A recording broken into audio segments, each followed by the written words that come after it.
Thank you, good ladies and gentlemen of the jury, for coming back here with us for closing arguments.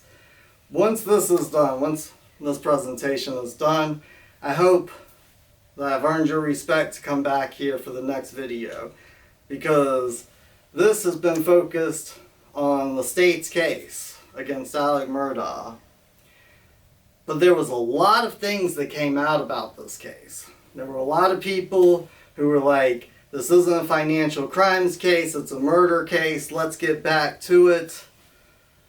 It makes me sad, because we should all be interested in law. And there was a lot of really, really good things that make me wonder how far and how deep the conspiracy goes. But I don't know, because I don't have the investigative powers of the Attorney General's office or grand jury.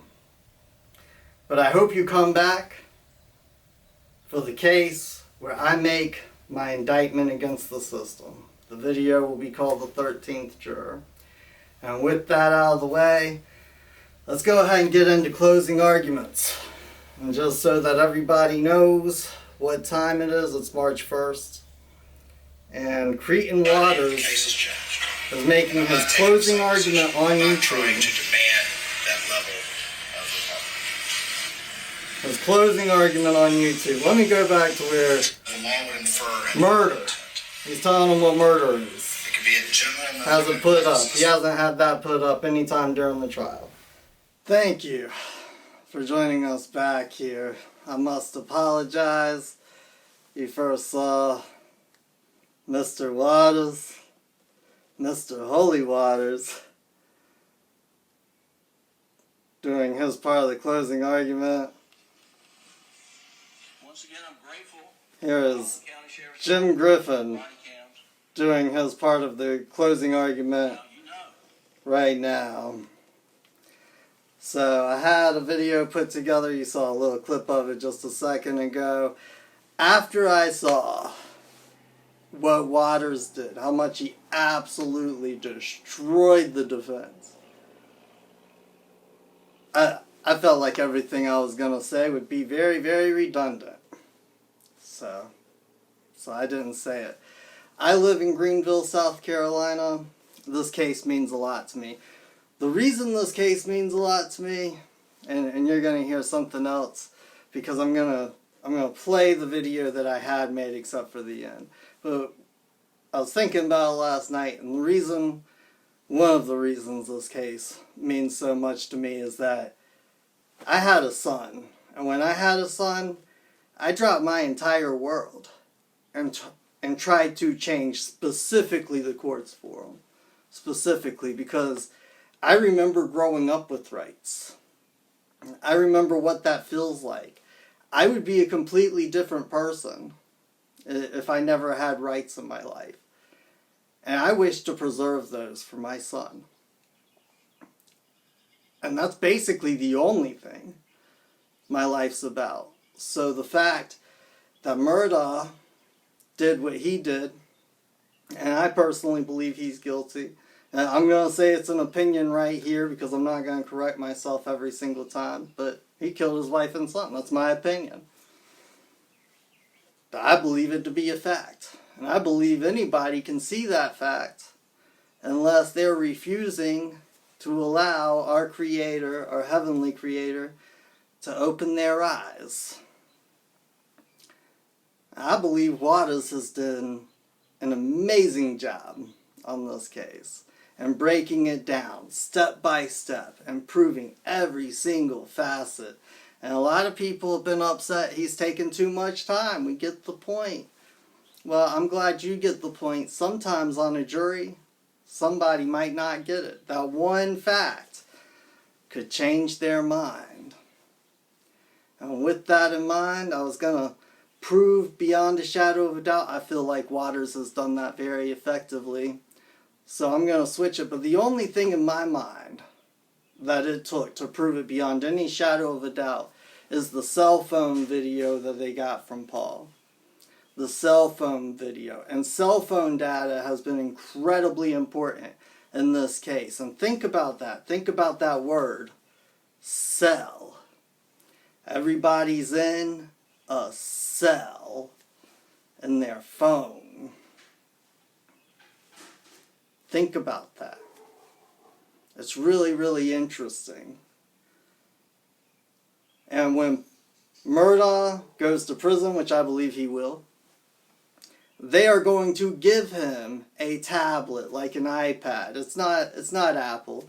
They're not going to pay that much money. But when I was in jail last year and I got locked up for not driving when I did not know that I did not have a license. And I'm still going to sit here and tell you today that South Carolina probably has the best judiciary in the entire country. And again, that's my opinion. But I have been in and out of courts throughout the entire country. When I was in jail a year ago for not driving when I didn't know I didn't have a license, people told me, I was amazed. They were like, yeah, once you get to prison, they give you a tablet. They give you a tablet. See, you don't have your cell phone anymore, but now you're in a cell, so I guess they give you a cell tablet. I thought that was absolutely insane. And Murdaugh will probably be spending the rest of his life in a cell because of a cell phone. I really, really enjoy playing with words like this because it's very, very interesting how you perceive life when you start to understand we're speaking the language of the dead. Like, every morning I awake. But morning is what I do when I go to a wake. I go through the weekdays until I feel like I'm in a weekdays. And I feel so weakened, I barely make it to the week's end. We are speaking the language of the dead. Just my opinion again. And with that, everybody knows what media is. Media is the news. And it's not called the press anymore because there's a big difference. The word media is a plural form of medium. Okay, medium is somebody who channels the spirits. It's right in the middle of things. It's the center. It's the mean. It's the middle. Or it's somebody channeling spirits to give you messages from the spirits. Press, the reason we have freedom of the press in this country is because the press is supposed to press the politicians on the issues. It's supposed to press the courts on the law. It's supposed to press the governor, press the executive branch to execute that law and to execute it correctly. Let me add that in there. We don't have press anymore. We have media. And one last reason the press was called the press is because after they got done pressing the government, the executive, and the courts, they would then take ink and press it onto a newspaper for people to read about. We don't have press anymore, but we really should. We really should. A lot of this would not have happened without Fitz News. The whole Murdaugh saga, the whole Murdaugh story might not have happened without Fitz News. And that's really, really sad. With all of that out of the way, we're going to watch a couple of videos. I'm going to jump in after each video. The first video that you are going to watch, because this is the part of the court that I really, really enjoy. And the first video that you are going to watch is Dick Harpootlian making a motion. I forget exactly what the motion's about because this trial's taken so long. I'm going to save you time. You're just going to watch the part where he's saying that the prosecutor has just as much right as he does. Neither one of them have rights unless the judge decides they have a right. Let's check it out. Here today. Your Honor, the right they have is the same right I have. It's the right you allow. I just want to make sure he hadn't got a right to do anything. Thank you. You heard that correctly, ladies and gentlemen. You heard a lawyer tell the judicial officer And just so everybody knows, he's one of the most prominent attorneys in South Carolina. And he told the judicial officer, the state doesn't have a right, just like I don't have a right. We don't have a right until you decide who has a right and which right they have. And I don't know how much studying people have done in history, but I'm just going to go ahead and tell you, when you give the government that much power, that the government can decide your rights, you're in trouble. Your society is probably pretty close to doomed. And I don't wish to be doomed. I have a son. I wish to create a future for him. I wish to create a future for everybody's children where they have rights. I hope I've been clear about that. But here's an attorney, a prominent attorney, a prominent lawyer in South Carolina saying, I don't have a right, they don't have a right, you get to decide the rights. And that's an incredibly dangerous proposition. Incredibly dangerous. Now, with what they're talking about specifically, and I don't remember specifically what they're talking about, as bad as that is, but I'm just going to go ahead and tell you, it is a discretionary thing. But discretionary things should not be rights, okay? Because I'm going to give you an example of another discretionary thing. Well, the judicial officer said it was discretionary. Apparently, the appellate court upheld it was discretionary. And I'm asking the Supreme Court if it's discretionary. Is it discretionary to not have a record of a conviction that you put somebody in jail for? Really? And that's not the whole story. It's just kind of my loose, comical interpretation of it. But I went to court for a traffic ticket back in 2020, I believe. And the state didn't show up. The state who was charging me did not show up. I asked to move the court to dismiss because they're not there. They weren't there to argue against me. And the magistrate was like, nope, I'm not going to do that. Really? Are you acting as the executive branch, ruling on your own motion, ruling on your own argument, to not dismiss it? Because even though they're upholding law for Alex, they don't uphold it for us. For us, they say, you don't have a right unless the judge says you have a right. You don't have the right to not be persecuted unless I say that my employer cannot persecute you. It's atrocious. But you just heard it from an attorney's mouth. Nobody has rights until the judge says you have a right. And if you're okay with that, then why don't you just give up all of your rights right now? And this is what I love about South Carolina, is because down here in South Carolina, where we were the first to secede and the last to rejoin, we like our rights. We enjoy our privacy. So, to show you how discretionary things have become, and I love this clip, I'm going to show you Dick Harpootlian moving a motion so that they can split up closing arguments first. Well, actually, I think first he tries to limit the time of closing arguments. I just love what Newman does, but think about that for a second. If you're trying to limit the time of closing arguments, then there can't be that much to say that you got to split it up between the two of you. That just doesn't even make sense. It's a contradiction of logic. Let's watch the clip.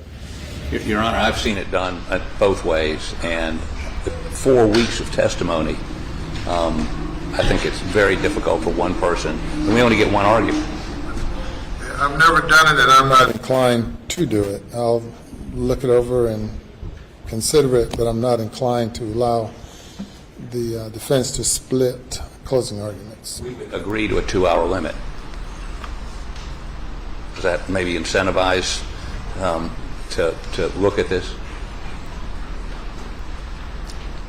We'll look at it. I'm not inclined to do it. It's unprecedented as far as I know, in the state of South Carolina. Except perhaps where you've been able to convince someone to the contrary. I've actually objected And to that it. just shows you how discretionary things are. I absolutely love Judge Newman. I can't imagine any precedent for that in South Carolina beyond you convincing some judicial officer to do it for you. And that's the problem. That kind of brings me to my idea of the real problem, or one of the fundamental real problems in our system. And that is, I think attorneys are great. They're great for corporate disputes. They're great for banking entities when they have a problem or a controversy. They're great in civil law. They're great in trying to keep the government in check. Well, I mean, that's part of their job. I don't know how great they are at it. Some people try really hard because not all attorneys are bad. Not all lawyers are bad. It's the way the system is that kind of makes things go on the way that they do. And one of those parts is, after studying law for a really long time, I do not think it's a good idea to get attorneys into the middle of conflicts between individuals, man and wife, neighbors, things of that nature. Okay, and on top of that, I believe that man should have the right to have rights and to have man's rights at common law whenever he goes into court or whenever she goes into court. And you have a fictional entity like a government, a corporation, a business entity coming after that individual for some type of contract. Because that's the common law. See, the common law is supposed to apply to people, man and woman, because they were created by God and we're all in common. And the civil law is supposed to apply to fictional entities, corporations, government, things that do not exist outside of our minds. We create them. We create them in our minds, and then we create them with brick and mortar and paper and things like that. But they're not natural. I've never walked into government. Sorry. I've never walked into nature and saw something like government. You can see ants governing themselves. You can see bees and beehives governing themselves. But I don't see an order. Yeah, we say, here's the queen bee. She's not sitting up on the throne with her crown and her staff, though. It just works naturally. But government is not natural. We created it. We created it. And this is a fundamental thing that I see as wrong because, just like I said, that judicial officer said, nope, I'm not going to go with your motion, even though nobody's arguing against it and the other party did not show up. But had the other party not been the government, had it been you or I going against you or I, or going against the government, it doesn't matter. They would have thrown it out for sure. For sure. Because the same rules don't apply to us that apply to them in administration. When they administrate things, they do it however they wish. They are not ministering to you like a good shepherd. That's why they call it administrate. Anyways, this next clip, we are going to watch Alex Murdaugh swear in. He has to swear in because he's a man. When you are a man or a woman at court, there is a law in the Bible, in the book, that they ask you to swear on, and that law goes something like this. Let your yea mean yea and your nay mean nay. Do not swear by heaven nor hell. Okay? You are always telling the truth. If you are a good man or a good woman and your heart is right with the Creator, with our Savior up there, the only one who could save any of us, you're always telling the truth. Always. Because court's going on 24/7. 365, and we are all being tried in this collective trial going on right now. Do you swear or affirm that the testimony you give today will be the truth and the truth and nothing but the truth? Yes, Yes, ma'am. Murdaugh. Yes, sir. Good morning. Good morning. At this time, I'm going to explain to you certain of your rights. If you do not... Okay, now, let me talk about this for a minute. Murdaugh was going to swear in anyways, maybe, I guess. I guess he had the right to decide that, hey, the trial's not going so well. Maybe I should try and tell them a lie and get them to believe me because I'm such a good liar. I got away with it for so many years. And he decided willy-nilly last minute. I don't know. But here's the thing. I'm just going to go ahead and tell you. If I went to law school and I was accused after being a lawyer for 20 years or something, almost 20 years, I was accused of murdering my wife and son when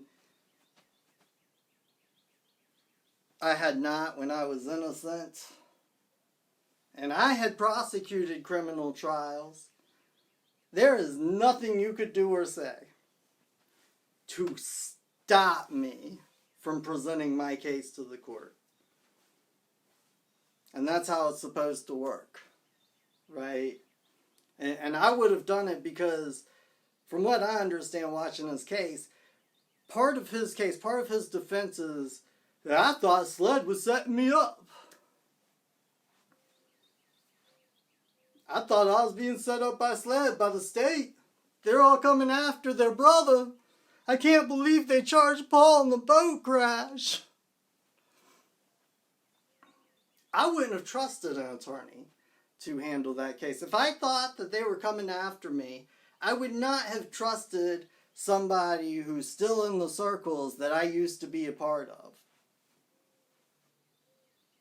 I would go through hell and high water to convince you, the jury, that I ain't do it, and this is wrong.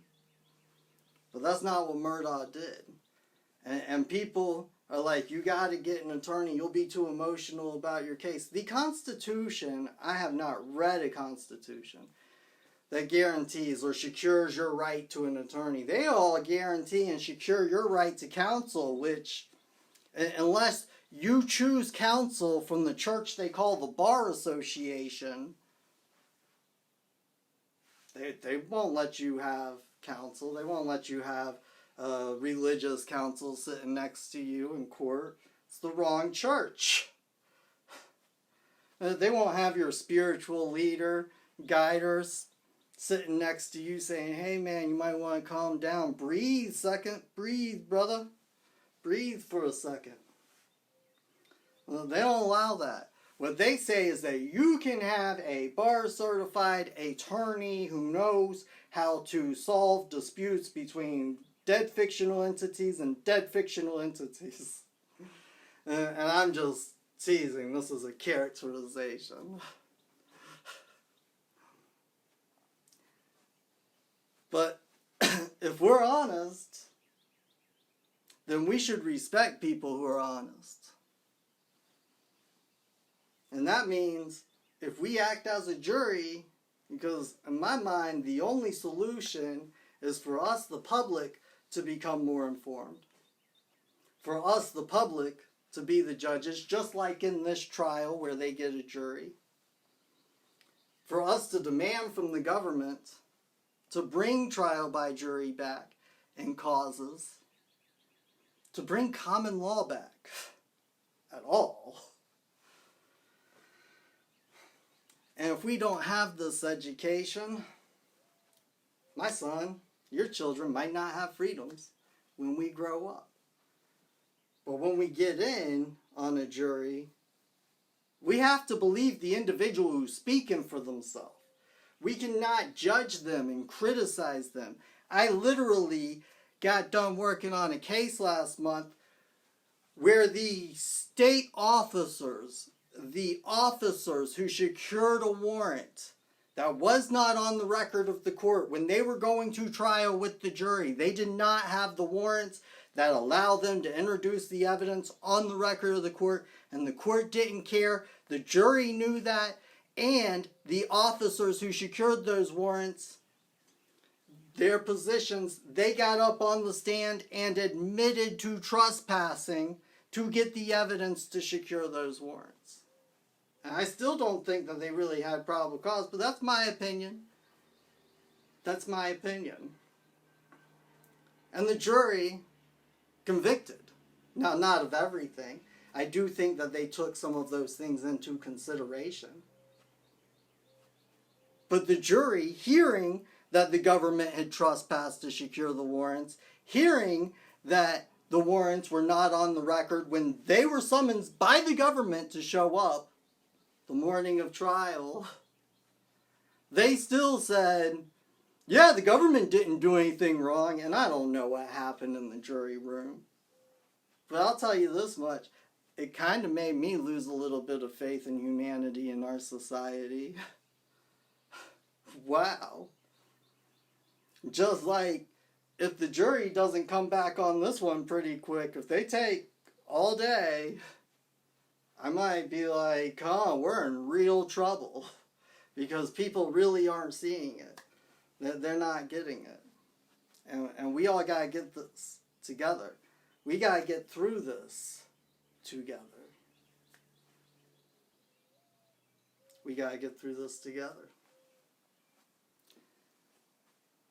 We got to quit looking at people who have status and believing their status makes them any different from the rest of us, because that's the way people looked at Murdaugh. That's why people thought he wasn't going to be held accountable. He wasn't going to trial. We're all surprised that we're at the jury decision right now. And it's all because of that status. It's all because of that status that he was given, that was bestowed upon him by somebody other than our Creator. And we say, oh, that status, that idol, that's wonderful. He can do no wrong. There's no way that a man like that could go so insane. There's no way that a man like that could have the devil get inside of his head and he could do the things that the state is accusing him of doing. That's the problem. That's the problem with status.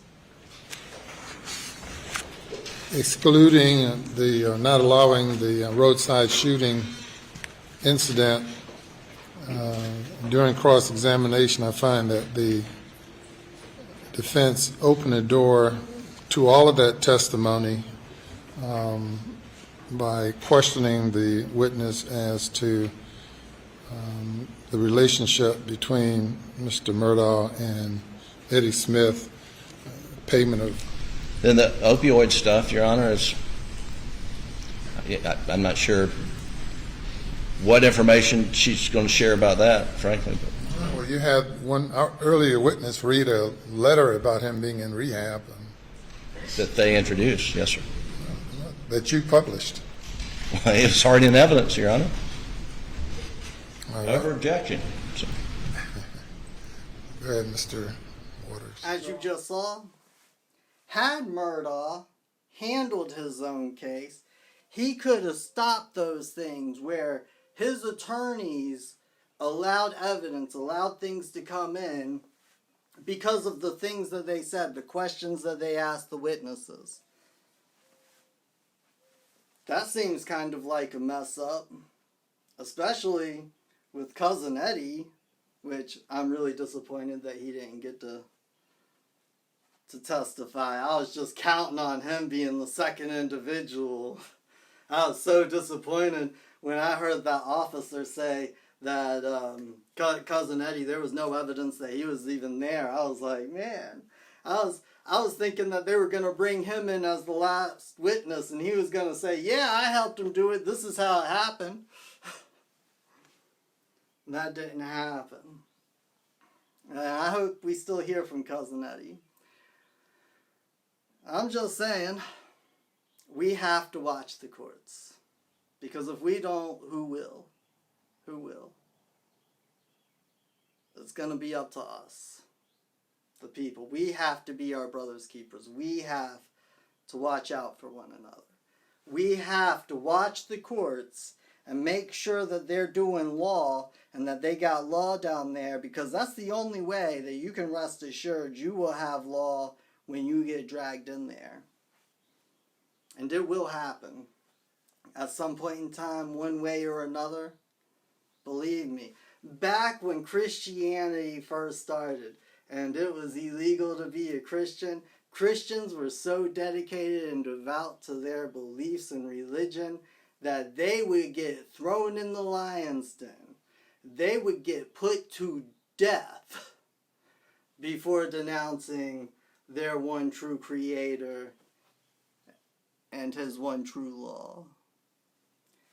Now I'm going to play the presentation for you that I already created. Thank you for sticking around. Please join us in bringing heaven down to earth. Thank you for joining us back here on Just Conspiracy, where we just wish to conspire to bring heaven down to earth. My name's Jonathan Cross. I grew up in Greenville, South Carolina, and I feel very, very personally attached to this Murdaugh murder trial going on right now. So hopefully I will have this video out by closing arguments. I was actually hoping to have a different video out, but I ran into some problems I hope everybody understands. I'm just going to prove the state's case beyond any shadow of a doubt. Hopefully within the next hour, because this thing has been going on forever. Way forever. And I feel really, really good and excited about doing this because I really, really enjoy South Carolina law. Have you ever noticed when you have those big national cases like a cop shooting a man in the back and everybody's got to talk about race? In South Carolina, there was a white cop shot a black man in the back, threw his taser down, said that the man wrestled with him, got his taser, he was in fear for his life. We indicted him. There wasn't no George Floyd riot here. And there was this girl, I forget how old she was in like middle school or something. This cop comes in, picks her up, slams her down on the table. No qualified immunity for him. He got sued. And y'all ever find it funny that when there are mass shootings, we don't ever seem to get mass suspects? They all seem to die somehow. Well, when we had that crazy dude shoot up that church, who's going to shoot up a church? Peaceful people praying together. But this young kid, he shot up the church. There's a mass shooting, and we got him alive. When do you ever hear about that? When do you ever hear that going? You just heard it going on down here in South Carolina. Yes, sir. Yes, sir. So what we're going to do, we're going to go through the Murdaugh trial. We're going to look at the testimony. I'm going to tell you what testimony you're about to hear, and then I'm going to tell you what testimony you just heard. And then the next testimony you're about to hear. And I'll do that once or twice. And then I might jump in when Murdaugh's confessing in my mind, just so you understand where I'm coming from, hopefully. And then I'm going to lay down my closing argument. And hopefully give you a reason to come back to my channel. So the first thing we're going to get into is how crazy and emotional this case is. Man, everybody thought it was going to be done in 3 weeks. Here we are. And nobody, I'm sure, wishes for it to be done as much as Newman, Judge Newman. Because that's what they said about the other judicial officer. Check it out. There's nobody in the courtroom, maybe even including me, that wants the case resolved more than Judge Hall. It's been a roller coaster. You think he might get it off, and then he comes around and testifies. Who saw that coming? Amen. Praise the Lord. PTL Club. I couldn't believe it. So the first thing that we are going to start off with, and I only have 4 witnesses to call, and I made sure that all of their testimony will be really, really quick for you. So the first witness we are going to call is Mr. Dove. Investigator Dove. What kind of name is that for an investigator? Mr. Dove. Mr. Love and Peace. Kind of strange, but this is just one of those types of cases. And what you're going to hear from Mr. Dove is you're going to hear about the cell phone use. You're going to hear how much Paul used his cell phone just to save you good, precious people time. I already cut out everything except for Paul and the last couple of times he used his phone. But you can imagine going through all of Paul's phone data. People weren't happy. They were like, get to the point. Yes, we get it. A young man is going to be on his phone every couple of seconds. We all know young people.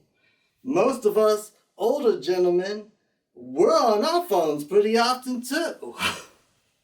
We get it. So I cut out all the fluff. I cut out all of Maggie's phone data getting expressed, put on the record in court. So you're going to hear Paul, how often he used his phone. The last text he checked, when he didn't check anymore. And hate to spoil the surprise, but right around 8:49, Paul and Maggie. And Maggie used her phone too, I'm sure. Another thing that you will hear about is a video. And after that, just to save you good, precious people some time again, you're going to see a little video clip from a news station kind of explaining the video to you and showing you the video. I hope you enjoy. I'm glad we're doing this together. This is Murdaugh Murders Beyond Any Shadow of a Doubt. Enjoy. You brought the testimony about the witness court in this trial shall be the truth, so help you God. I do. State your name and unless you take the witness stand. Britt Dove, D-O-V-E. I go by Britt. I'm known as David Britton Dove. You recognize that item, sir?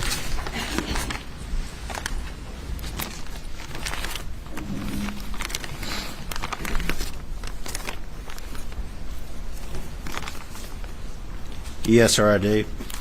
Okay. And what is that item? This is an Apple iPhone that we received. Once the analysis was done, it has the account of Paul Murdaugh. And when you got it in August of 21,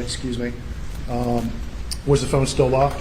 Yes, sir, it was. And in August of 2021, did you have any tools available at SLED that would help you unlock that phone? At that time, no, sir, it would not support that model and that iOS that was running on the system. And these companies that develop software to access these phones, that software is continuously updated, correct? Yes, sir. And that software isn't free, correct? Correct. And it's sort of like a game, isn't it? Apple, these companies discover an exploit on these phones that allow them to access it, correct? Yes, sir. And then Apple produces a software update that fixes that exploit, correct? Correct. And so it's kind of a continuous cycle of being able to access these phones and not, correct? Yes, sir, But in correct. August of 2021, you did not have the ability to access Paul's phone, correct? No, sir, I did not. All right. Approximately when was that again? It was in March of 2022. All right. And to your knowledge, was Mr. Van Houten successful in accessing Paul's phone? Yes, sir. I received a phone call from Mr. Van Houten stating he was able to do an extraction on the phone and that we were preparing it to put on an external hard drive for me to bring back and do my analysis. This indicates that a text message was received to this phone on June 7th, 2021 at 8:49:35 p.m. Okay, so this is approximately how many seconds after those texts from Megan Kimbrell were read?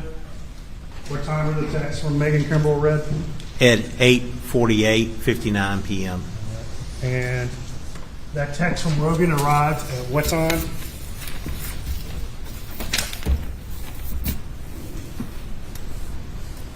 It arrived at 8:49:35 p.m. I'm going to put you on the spot again. Can you give us a rough array? How many seconds between those two texts arriving on Paul's phone? Approximately 36 seconds. Was this text from Rogan ever read on Paul's phone? No, sir. It shows the status is unread. Ever. Ever. So when you got this phone download from Van Houten, that indicated that this text from Rogan was never read, correct? Correct. 8:49:35. Correct. 36 seconds earlier, there were two texts from Megan Kimbrell that were read, correct? Correct. And in your investigation, we know you just testified Paul's phone was at 2% at approximately 8:49, correct? Correct. Did your investigation reveal that that phone logged when that battery finally died on Paul's phone, Yes, sir. At approximately 10:34 p.m. on June 7th. which is, roughly speaking, about how long after those texts arrived on Paul's phone? Approximately 39 minutes for the last one. The events of that night, was there anything recorded on Maggie or Alex's phone that was relevant that you found? As far as video recordings or photograph recordings, no. Okay. All right. Paul's phone, did you conduct a similar review? Yes, sir, I did. And did you find anything that you consider relevant to what occurred on the night of June 7th at Moselle? Yes, sir, I did. Okay. And in fact, we've already referenced it, haven't we? Yes, sir. When we looked at Paul's timeline, we saw an entry of Paul's camera coming on, correct? Yes, sir. And I think you wrote the time down, but if you can't find it, we can get the report out again. But what time did that camera come on? At 8:44:49. Okay. And how long was that video again? It was roughly 50 seconds. And when did that video end? At 8:45:47. And you're certain about that? Yes, sir. Why are you certain about that? Because I reviewed the video for looking at the length of the video. It compared it to the length of the camera time that was on. Also, too, there was data recorded in the video because it was taken with the phone that had GPS coordinates along with a description of the phone that took it. Okay. And you're telling this jury today that you're certain that that is when that video was recorded on Paul's phone? Yes, sir.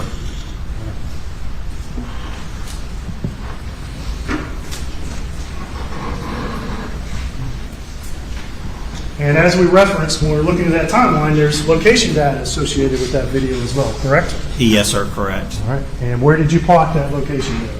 It plotted to Moselle Road to near a building that had a red roof on it. I'm going to show you what's been marked as State's Exhibit 297. Do you recognize that, sir? Yes, sir, I do. What is that? It is a CD that contains a video. On it, it says Kennel Video, has States 297 on there, along with my initials and the date of 1/30/23. And have you reviewed the contents of that CD? Yes, sir, I have. And what is the contents of that CD?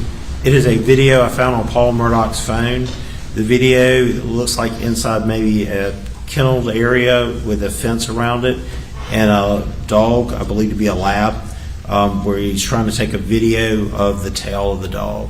Okay. All right. And that's what you see in that video. Yes, sir. What do you hear in the video? You hear 3 different voices in the video. You can tell because they're so different, you can tell that they're different voices. All right. Now, are any of those voices known personally to you? No, sir, they are not. Okay. This time, state would move to enter Exhibit 297 into evidence. Previous objection, Submitted over objection. All right. And at this time, the state's going to publish that video. It is not under seal. Tonight, Alec Murdaugh's alibi potentially destroyed by his son's own video. Get back. Get back. Prosecutors revealing a 58-second cell phone video recorded by Paul Murdaugh directly contradicting Alec Murdaugh's story, placing him at the murder scene minutes before his wife and son were shot to death. In the video, you can see Paul going into a pen on the family's property to check on a friend's dog. In the background, you hear other voices. Hey, he's got a bird in his mouth. Bubba. Hey, Bubba. It's a guinea. This is a chicken. Come here, Bubba. Come here, Cash. Come here, Bubba. Cash. Quit. Murdaugh claimed he didn't go to the family's kennels that night until he found his wife and son's bodies. I was up at the house. I laid down, took a nap on the couch, probably, I don't know, 25, 30 minutes. In emotional testimony, close family friend Rogan Gibson recalling how he talked to Paul Murdaugh that night about his injured dog. Paul telling him he'd take a video. Did you hear any other voices when you were on the phone with Paul about 8:40? I did. And what voices did you hear? I heard Miss Maggie. And who else did you hear? And I thought it was Mr. Alec that I heard. Cell phone records show Paul took that video right after that call. Minutes later, he and his mother were dead. Did you ever get that video? I did not. Police later showed Gibson that video from inside the kennel. And what voices did you hear? Paul's, Miss Maggie, Mr. Alec. And how sure are you now? Positive. 100%? That's correct. Prosecutors playing that video for him again in court. Can you point out Alec Murdaugh, the person whose voice you recognize in this video in this courtroom, please? Sitting right there in the gray jacket. But the defense pushing back, painting a portrait of a happy family. And they were loving to each other and to Paul and Buster and their friends, correct? That's correct. And can you think of any circumstance that you can envision, knowing them as you do, where Alec would brutally murder Paul and Maggie? Not that I can think of. And a cell phone expert testified that Alec Murdaugh's call logs leading up to the murders are missing. He said it appeared Murdaugh deleted that data. So, ladies and gentlemen, you just heard Officer Brett Dove talk about this phone. He couldn't get it for a little bit. He couldn't get into it until March of 22, I believe. And then he gets into it and he finds a recording on Paul's phone. A recording with Alec Murdaugh on it just a few moments before they never answer their phones again. And if that wasn't bad enough, they didn't answer their phones after 8:49, I believe. You might want to check me on that. But the next clip you're going to see, because Alex is fair game, we're going to play his clips out of order. Everybody else, you are seeing the trial go down in a timeline order. If they start testifying in this position, it's because that's where they came in line at the trial. I'm just trying to save you some time. And so the next person who's going to testify, first is going to be Murdaugh, just a little clip, just for your viewing pleasure. But then it's going to be the attorney who was suing Murdaugh for the Mallory Beach case. Young woman, lovely little lady out here, bless her heart, bless her family with the good Lord. Praise the Lord.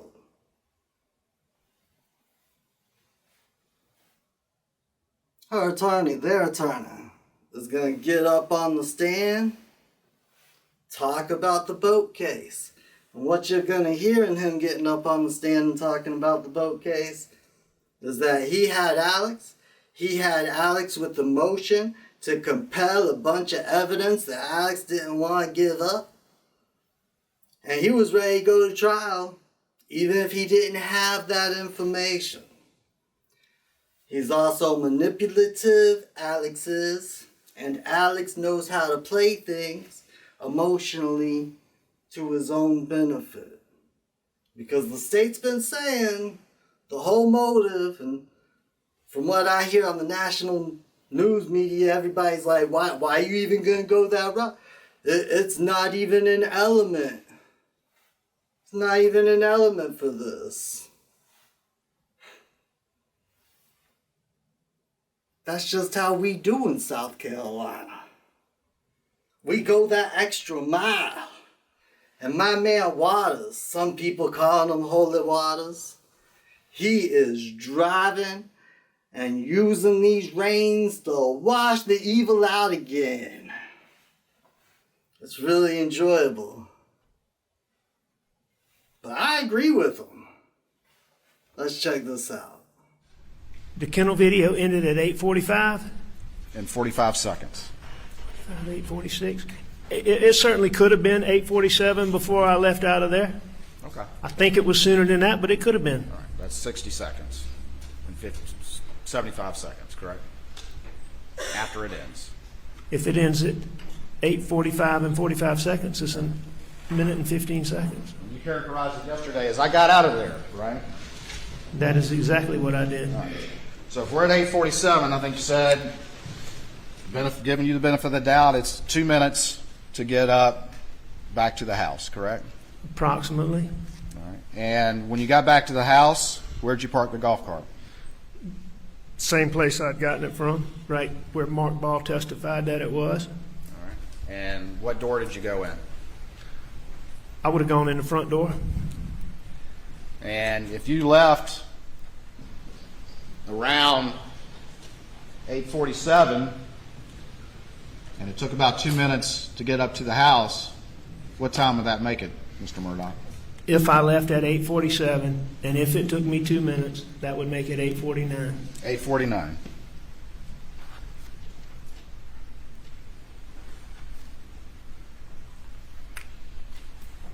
Raise your right hand, left hand on the Bible. Do you affirm the testimony about to give the court in this trial shall be the truth? So help you God. I do. Take a seat in the witness stand. State your name again for the records. Spell your last name. Morning, Your Honor.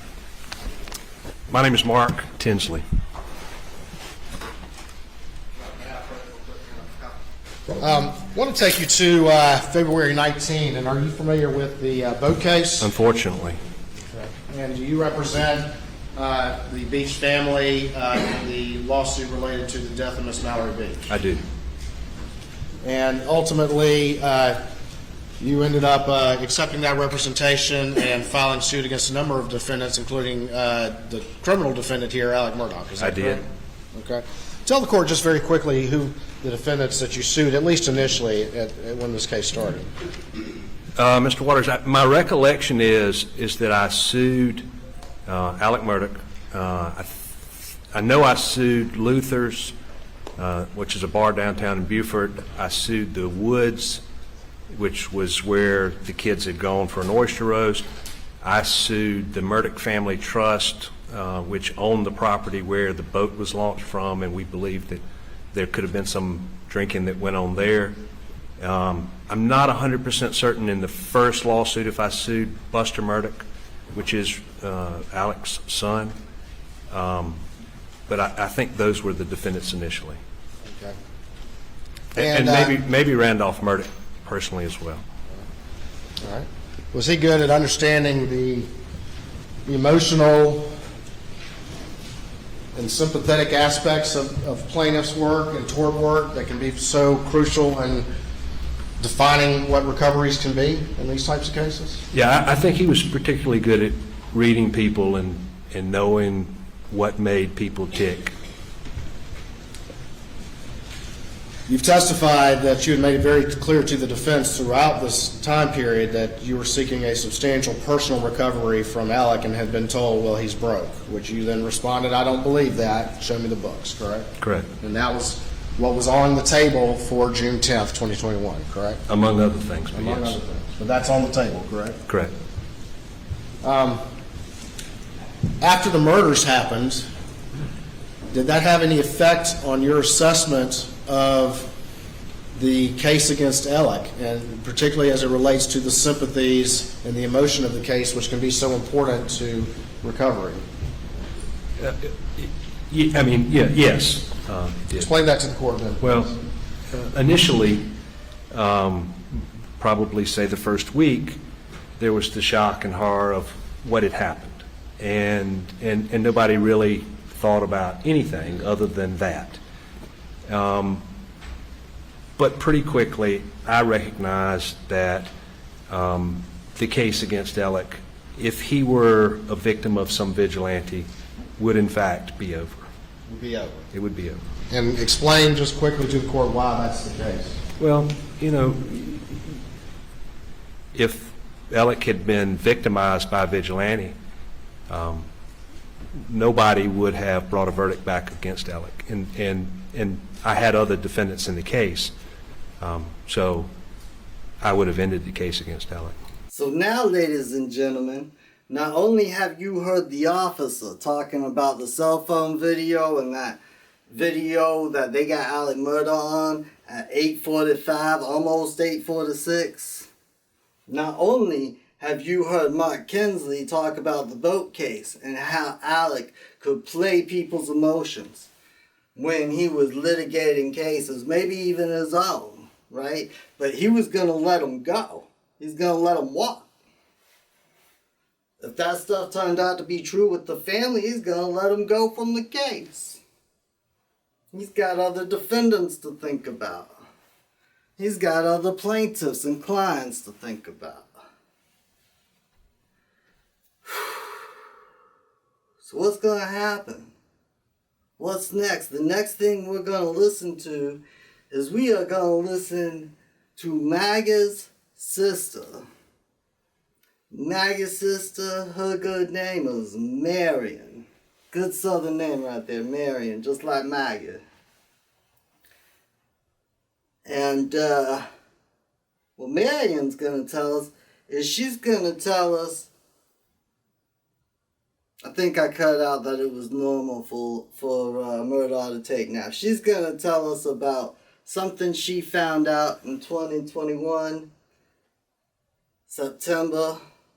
And then she's going to tell us about how creative and what a detective and how intuitive Paul was, how he could catch Murdaugh at his pill habit. That's what she's going to tell us about.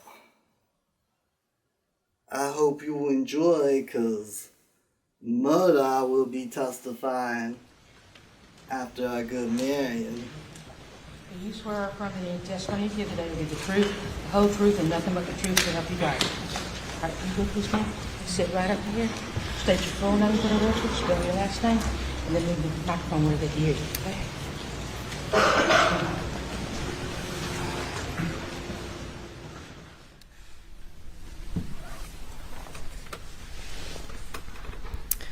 I'm Marion Proctor, Proctor. Good afternoon, Ms. Proctor. Hi.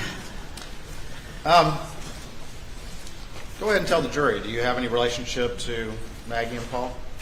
I am Maggie's sister, and Paul is my nephew. Can you pull that mic?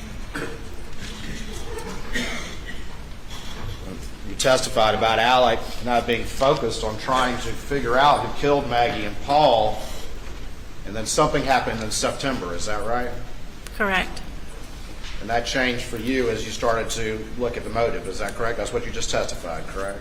Correct. We were on our way to a football game, and we received a phone call from a friend of ours saying how sorry they. This issue that has not been ruled upon. Ladies and gentlemen, we'll have you go to the jury room. Please do not discuss the case.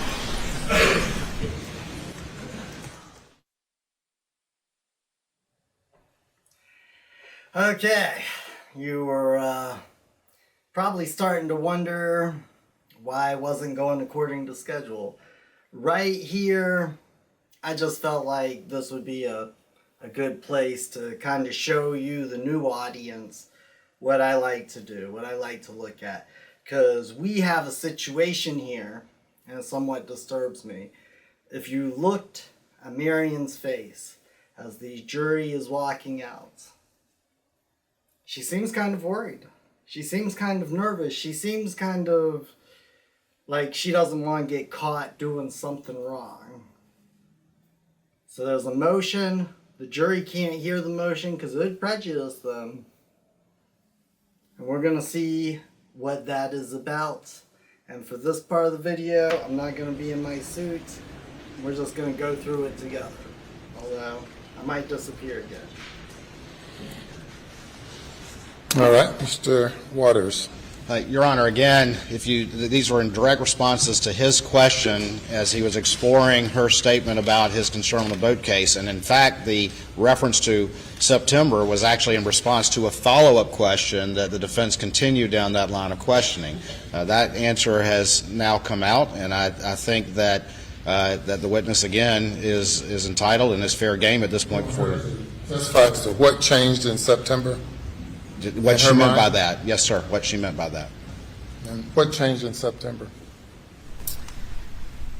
Do you want me to talk to them? Yes, ma'am. So we received a phone call from a friend of ours who said he was so sorry to hear about my brother-in-law. And the call came in to my husband, Bart, and Bart said, "What are you talking about? We don't know anything." And he said, "Well, your brother-in-law's been shot." And we literally stopped the car, pulled over on the side of the road, and it was just the worst feeling in the world because I thought whoever had killed Maggie and Paul had now shot Alec, and I was horrified that Buster was next. So we made a phone call to Buster, and Buster said his dad had been shot, but that he was okay. He was on his way or in the hospital at that time, I can't remember. And then at some point, and I'm not sure, I think I was in shock. At some point, we spoke with Jim Griffin that day, and he told us that yes, Alec had been shot, that he had been fired from the law firm because he had been caught stealing money. I mean, that opens up Pandora's box of 404B. They want to introduce the roadside shooting as motive. How can you have motive after the fact? And so it's not admissible. It should not be admissible under 403. But just what she says is not that harmful, but they're not going to stop there, Your Honor. And I did not open the door. I said, you're probing her about Alex's fears. Doesn't Alex, were you aware that he started carrying a gun? Well, he always carries a gun in his car. No, but then he started carrying it in his pockets.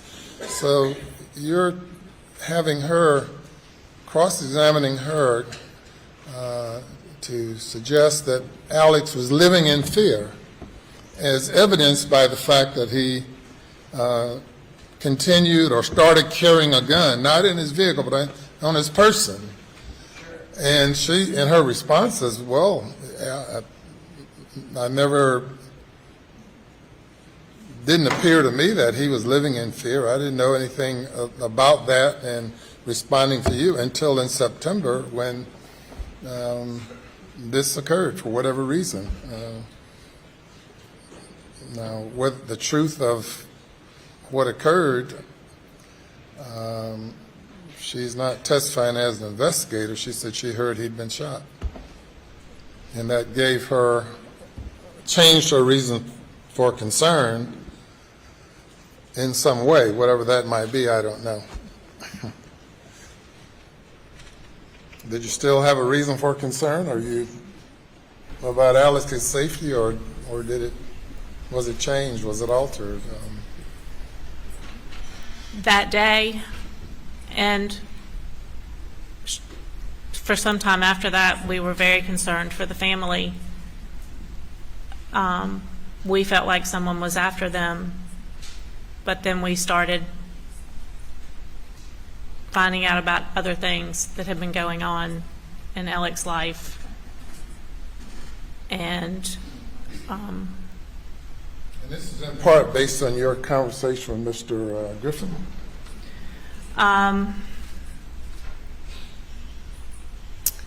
This is everything that has come out since then.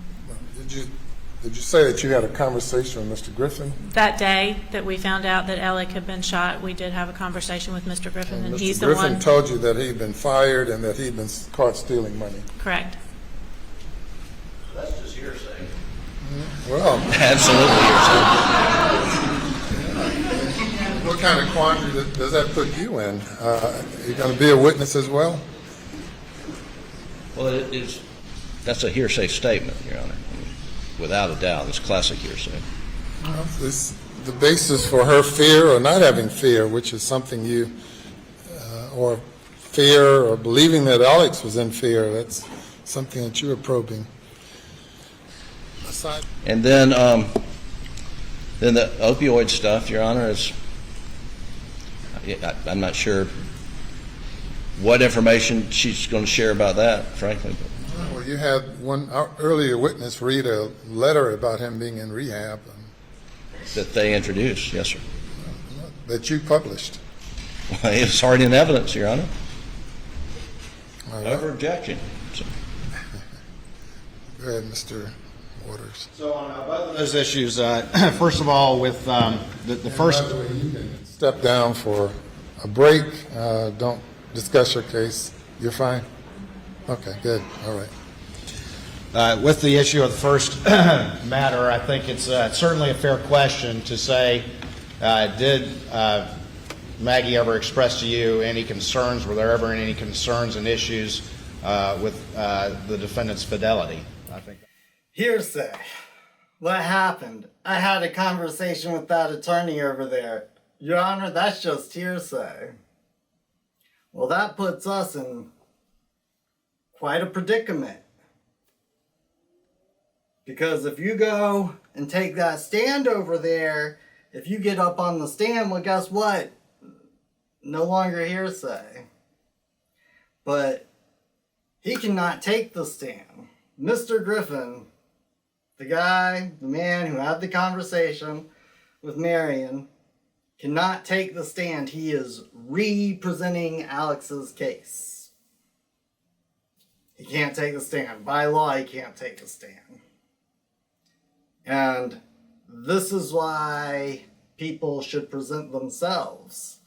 If Alex was representing his case, if Alex was presenting his cause before the jury, he could get legal advice from Jim Griffin. And Jim Griffin could still take the stand.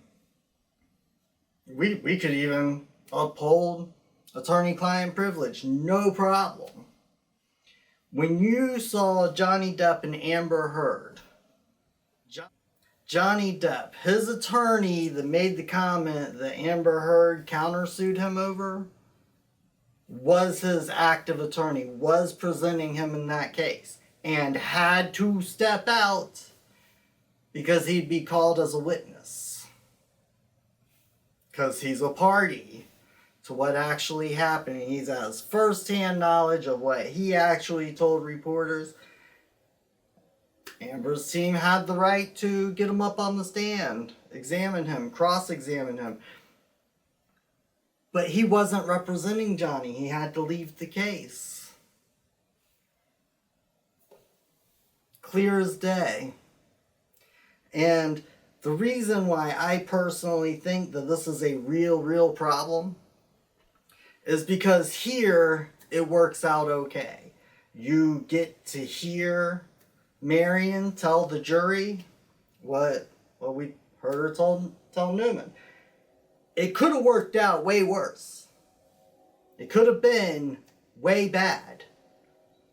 And at the very least, you saw that the things Marion was saying was true could have been withheld from the jury because a couple of lawyers decided to do that.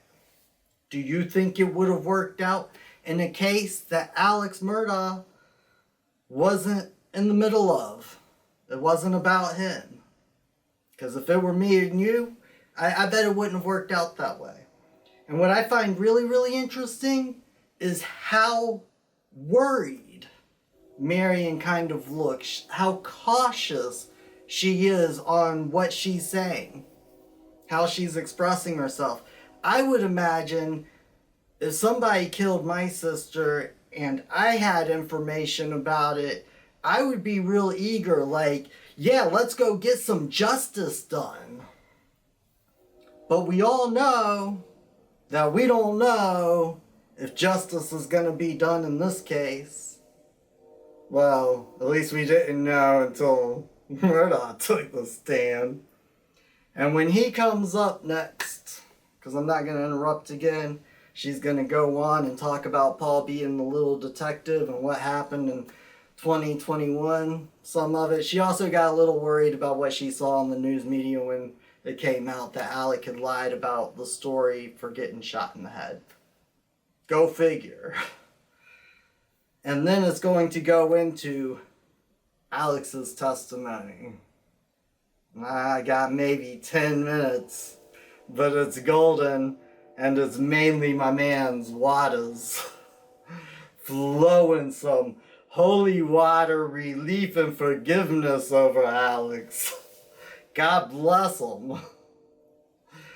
Because he gave God's soul to the devil in his heart.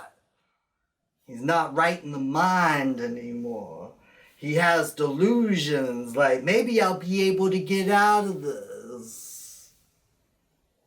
Thank you for paying attention, and I hope everybody understands. Jim Griffin, in my opinion, the only reason they allow Marion to tell the jury what she's telling them is because Waters said, all right, I won't put Griffin on the stand. Because they took a break. You're going to see, he's going to say, hey, go sit down. She's like, no, I'm good, I'll stay here.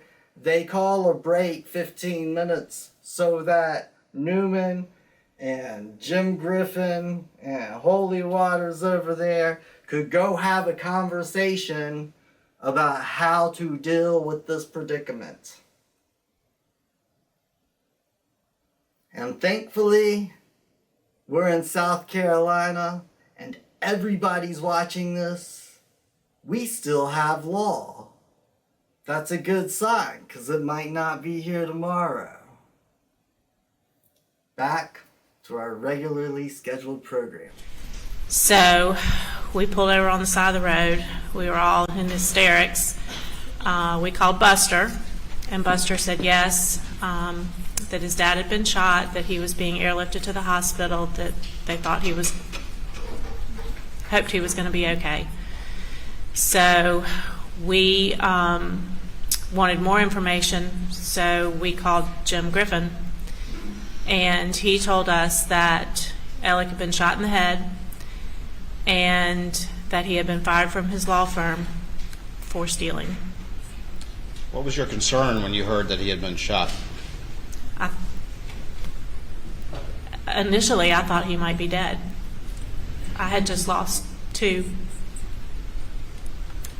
of the family members, and I felt like they were being targeted at that point. I felt like the family was being targeted.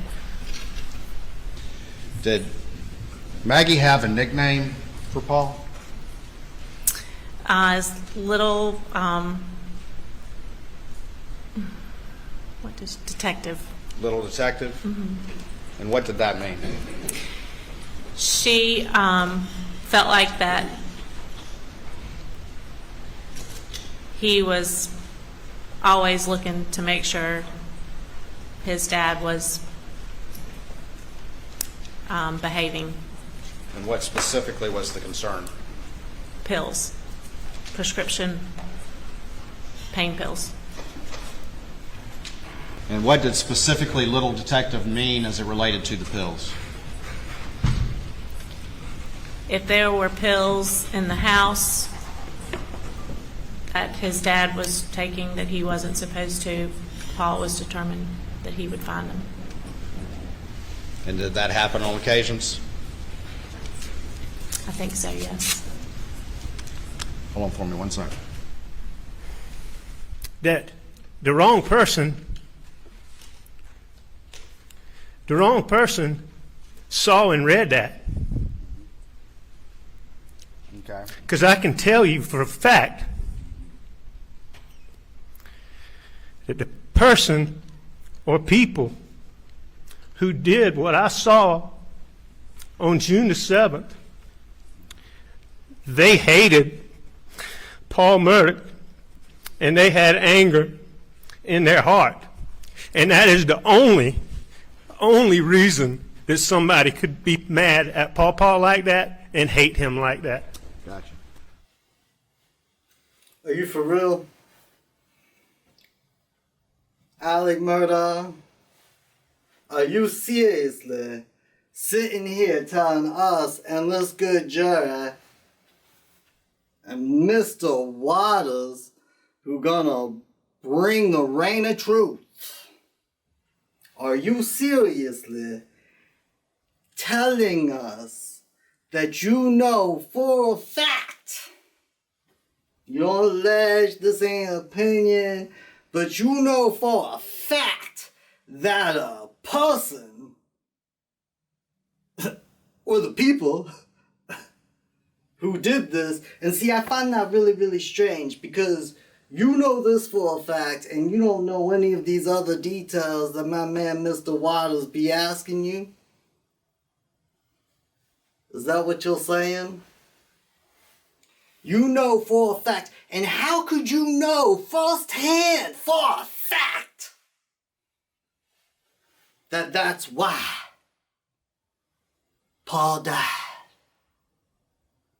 Unless you're the killer. It's just my opinion. That's the way I logic it out. That's the way I logic it out. That seems pretty solid to me. And did you see the emotion he had? Did you see the emotion Alec had when he was talking about that? Oh, whoever did it. They hated him. That's the only reason you could hate him. That's the only reason I could hate him. And now, I think what my man Waters does is hilarious. I'm going to give it up to him, brother. I love it. Great show. All right, so we've got now. But that's why I did then believe it was the boat wreck, and I believe now that the boat wreck had something to do with it. You believe then and now the boat wreck had something to do with it? You just said you knew for a fact. That's what you just said. Okay. Because I can tell you for a fact that the person or people who did what I saw on June the 7th, they hated Paul Murdaugh and they had anger in their heart. All right, so we've got random vigilantes because of the boat wreck. Now, I don't know that they're random vigilantes. Well, you just said it wasn't the family or the kid, or the kids or the family of the other kids in the boat, right? So you're saying it's somebody off of social media, and you don't have any evidence of that, do you? You just believe that, and you're just telling that jury that as you try to explain the lie that you told for the first time yesterday. Isn't that right? No, sir, that's not right. It's not right. All right, well, let me ask you a question then. So what you're telling this jury is that it's a random vigilante. That's your the 12-year-old, the 12-year-old 5'2" people that just happened to know that Paul and Maggie were both at Moselle on June 7th, that knew that they would be at the kennels alone on June the 7th, that knew that you would not be there, but only between the times of 8:49 and 9:02, that they show up without a weapon, assuming that they're going to find weapons and ammunition there, that they commit this crime during that short time window, and then they travel the same exact route that you do around the same time to Alameda. That's what you're trying to tell this jury? You got a lot of factors in there, Mr. Waters, all of which I do not agree with, but some of which I do. All right. But at some point it happened during this interview that you crossed over. You're saying that you came into this interview intending to be fully disclosing to everything, and something happened in this interview that sent you over the edge, and you said, hey, let me lie about the last time I saw my wife and child alive, supposedly, according to me. I certainly didn't go into that interview, I believe, intending to lie. Mr. Waters, I wasn't capable at that point in time of planning anything or thinking through anything. So somehow during this interview, all of a sudden those senses came to you to plan and do that. When I got to thinking in that paranoid way, that normally, as I said, I could take a deep breath and make it go away. I never had a situation where it lasted more than a matter of seconds. That night, after all those things had happened, it didn't go away in a matter of seconds. And I decided to lie. Let me get this right, Mr. Murdaugh. I don't wish to put words in your mouth. You just told us you don't know why you did it. But it sounds like your conscience got to you because you said, I had this really, really bad feeling. Probably because you knew you did something bad. Just my opinion. I had this really, really bad feeling. And normally, when I have these bad feelings, I can just take a breath or two. And the bad feeling goes away. Because I grew up in a legal dynasty where my family controlled the local politics and the local government. So we governed all the other little people who lived around us. And because my conscience never led me to consequences, I always felt all right afterwards. After them breaths, I was like, whew, I feel okay. I didn't realize I was giving the man's soul to the devil. I was giving the creator's soul to the devil. I don't know if I'd do that if I were you, because it could drive a person insane. It could drive a person so insane they might actually get up on the stand and testify at a murder trial where they're accused of murdering their wife. Maybe, just maybe. I don't have any personal experience.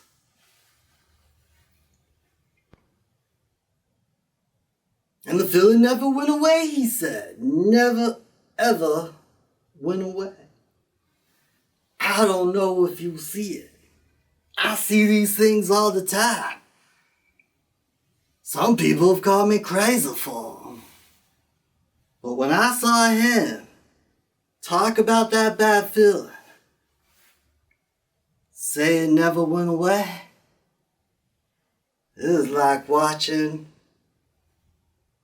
the soul of a beautiful person leaving the body as they depart this earth.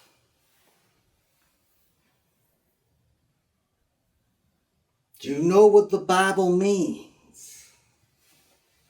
It means basic instructions before you leave this earth.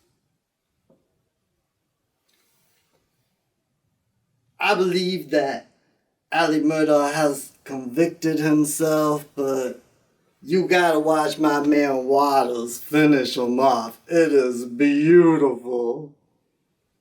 Coming back with the closing argument. after the regularly programmed scheduling. When was the last time you were here with them? Or talked to them or anything like that?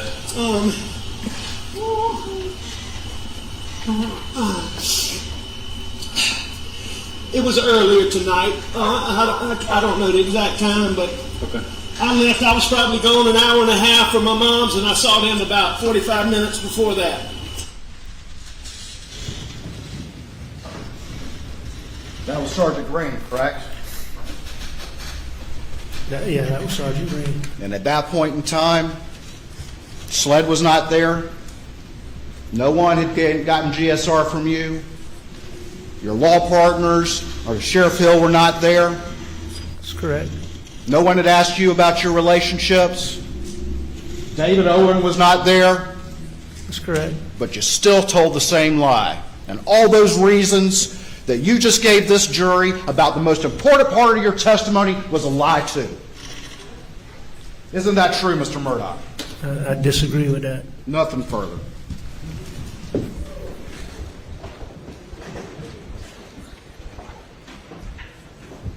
And I believe this came from Randy. What I was told is that SLED had come up with some information that seemed like it was consistent with my story, and they needed me to verify some things, is what they told me.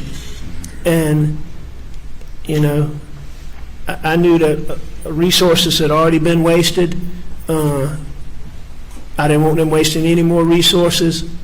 And I told them the truth, but there wasn't any, nobody had presented me with any evidence. And you just testified that you told Jim Griffin first, correct? I believe that I told Jim Griffin first. But at that time, you didn't say anything about those kennels, did you? To Jim Griffin at that Correct. time? No, sir, I didn't.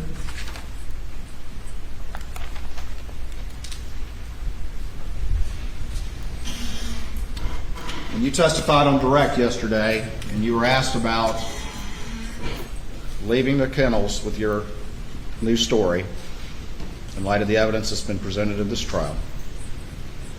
Your words were, "I got out of there," correct? I believe that's what I said, yes, sir. And you also said during your testimony on cross-examination that you hurt the ones you love the most, didn't you? I did say that. Thank you. Nothing further. In saying that, Mr. Waters, I just want to explain that answer. And he just asked me a question about what I said, and then I was going to explain why I said it. All right. As I told you earlier, you're implying to this jury and to me that was me talking about hurting Maggie and Paul. And that's not what that was. What that was is me saying, I know I hurt my brother, my partners, my clients, many of whom I told you I loved, all of whom I cared for. And that's what that was when I'm talking about how my misdeeds, how I hurt the people worst were the ones I loved the most. I just asked you what you said, correct, Mr. Murdaugh? You did ask me what I said, but in asking me that, you're putting an implication on there that I am explaining. I just asked you what you said. Okay, yes, sir. Thank you. Nothing further. And step down.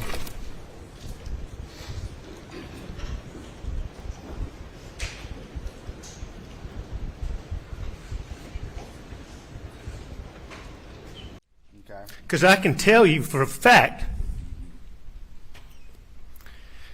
that the person or people who did what I saw on June the 7th, they hated Paul Murdaugh, and they had anger in their heart.